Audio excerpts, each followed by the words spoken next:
Chelsea Robinson from Rodeo Realty, bringing you another segment of Getting Real in the SFV. A lot of times people move because of life circumstances, and a common reason I hear is that people are outgrowing their space because of a new bundle of joy joining the family. So today's topic is all about tips for buying and selling a home during pregnancy. Perhaps it has something to do with life stage I'm in with the toddler currently at home, but I find that a good proportion of my business comes from young couples or families that are either expecting a baby or just had one.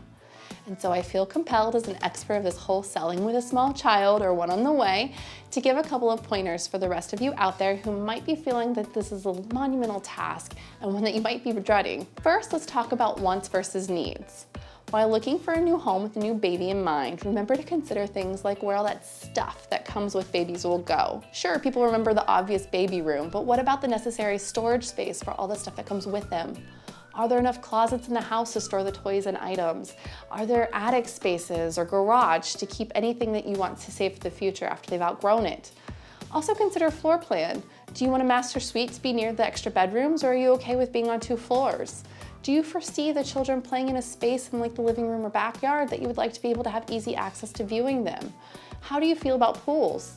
As we often repeat, no home is perfect, and you may find that some of these things are wants instead of needs. But either way, get clarity on what you want on your wish list so that they're easily identified. And lastly, let's think about location.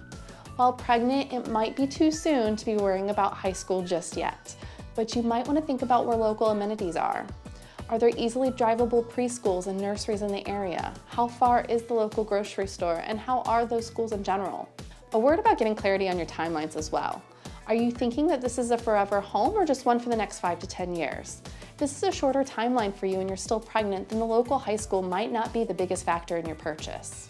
Once you have some ideas on what your wants are versus needs are, let's talk about the showing process. Pack snacks, and maybe even something for the morning sickness if you get it badly while driving.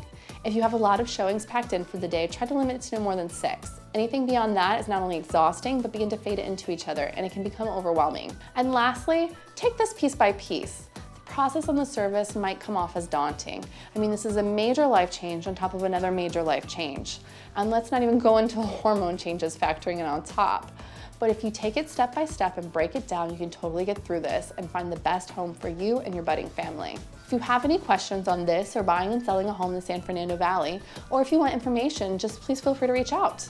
My contact information is below, and my website, ChelseaRobinsonRealEstate.com, is updated in real time with all the listings hitting the San Fernando Valley and other parts of Los Angeles. Stay tuned for another episode of Getting Real in the SFV, a video series full of tips, trends, and tricks for life in the San Fernando Valley.